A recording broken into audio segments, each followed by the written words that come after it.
লিমানিল মুলকুল ইয়াউম লিল্লাহিল ওয়াহিদিল কাহ্হার। ওই হাসরের ময়দানের মালিক আমি আল্লাহ, আর এই হাসরের ময়দানের বাদশাহী আপনি মুহাম্মাদের। ওগো আল্লাহর নবী শুনে রাখেন, আমি হাসরের ময়দানের মালিক বটে, কিন্তু হাসরের ময়দানের বাদশাহী আপনার। ওগো আল্লাহর নবী শুনে রাখেন, হাসরের ময়দানে আপনি একটা একটা একটা একটা উম্মতকে ধরে ধরে জান্নাতে নিয়ে যাবেন গো নবী। যতক্ষণ পর্যন্ত আপনার একটা উম্মত জাহান্নামে থাকবে, আমি আল্লাহ তাআলা আপনার শাফাআতের দরজা বন্ধ করব না। আল্লাহর পয়গম্বর জানিয়ে দিলেন, মালিক আমার একটা উম্মত জাহান্নামে থাকা পর্যন্ত আমি মুহাম্মদ আরবি জান্নাতের মধ্যে কিন্তু দাখিল হব না।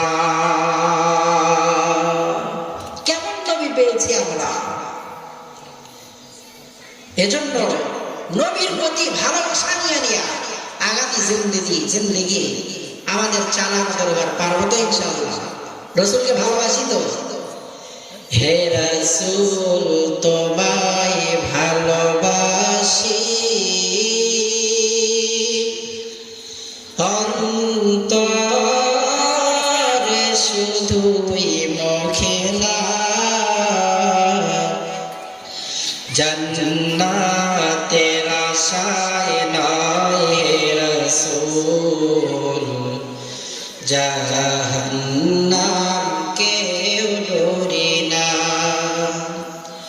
তোমায় পাওয়ার আশায় মন ছুটে যায় মদিনায়, এ আশিকে দিদার দাও না, আর দূরে থাকিও না।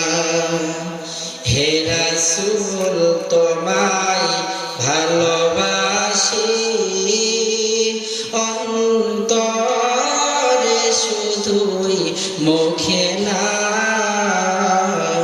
জান্নাতের আশায় নয় হে রাসূল, জাহান্নাম কেউ ডরি না।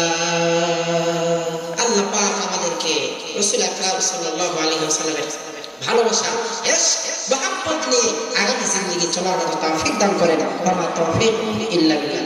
আসসালামু আলাইকুম ওয়া রাহমাতুল্লাহি ওয়া বারাকাতুহু।